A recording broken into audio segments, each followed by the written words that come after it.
So the fourth industrial revolution is really what is driving the changes we're seeing in the world today. And it's important that we understand this even at the very basic level to understand why the world is changing so fast the way it is changing. And if there was a if there's a fourth industrial revolution, then there was a first, there was a second, there was a third, which we're not talking about that. We're focusing on the fourth because that's what is really changing the world of work today. And the term the fourth industrial revolution was, also referred to as the 4IR. The most common theme people know is 4IR, right? It was coined by Klaus Schwab, the founder and executive chairman of the World Economic Forum in 2016. He also wrote a book titled The Fourth Industrial Revolution in that same year.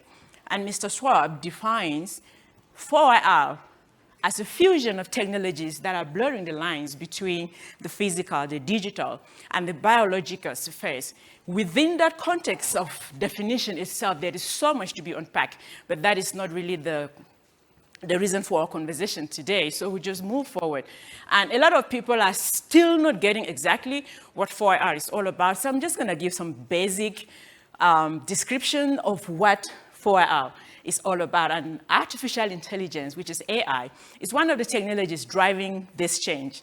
4IR, right?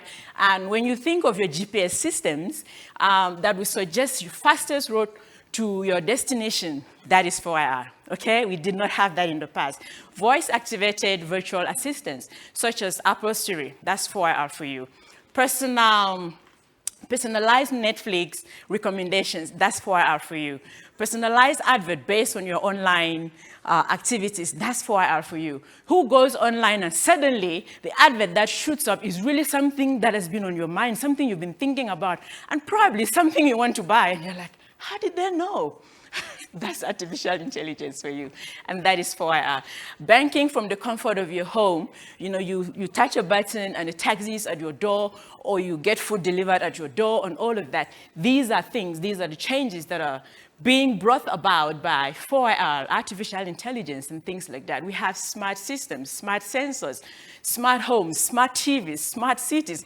Everything is becoming smart, except some people are not yet catching up. It's terrible for us to be having smart devices and smartphones, but we are not smart, right? So we need to catch up. Hence the reason for this conversation we're having today. Am I right? And so when we look at this, if you look at this image, you will see the different technologies that are driving the fourth industrial revolution. You can see, your 3D printing, you can see data analytics, augmented reality, cloud computing, and so much more. But this is not what I want us to focus on, right? Because when many people hear of the fourth industrial revolution, what they are thinking about is these new technologies. And when you think more on new technologies, what happens is that you distance yourself from what is happening. You're thinking, this is something for the IT guys.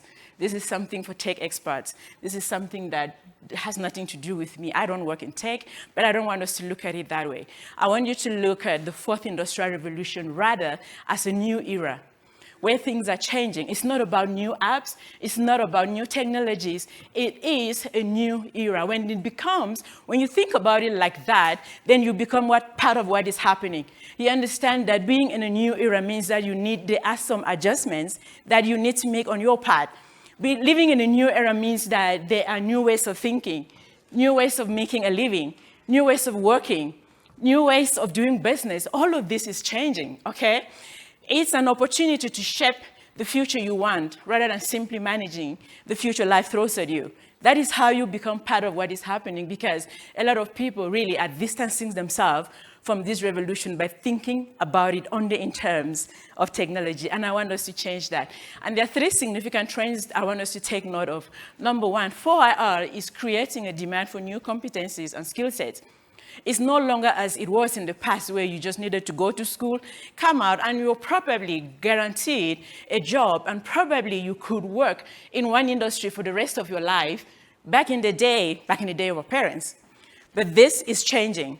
The second trend is that the new era demands more self-reliant spirit, and a great emphasis is on innovation and entrepreneurial thinking.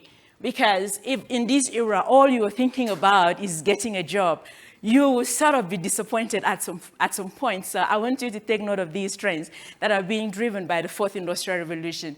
The next point is that this digital transformation is turning every company into a tech company. Am I right? Companies that had no interest before in technology, they're not talking data to be able to make decisions. Manufacturing, you talk about data. Agriculture, you talk about data. All of this, we need to be able to understand data to make meaningful decisions. And that is what is driving some of this change. And then another point is that there's business disruption versus personal disruption. And I bring this up because a lot of people think of disruption only in terms of business. When we talk about how the world is changing and how disruptive technologies are changing the world, people just attribute it only to business. You think of your Uber that disrupted the is disrupting the transportation industry.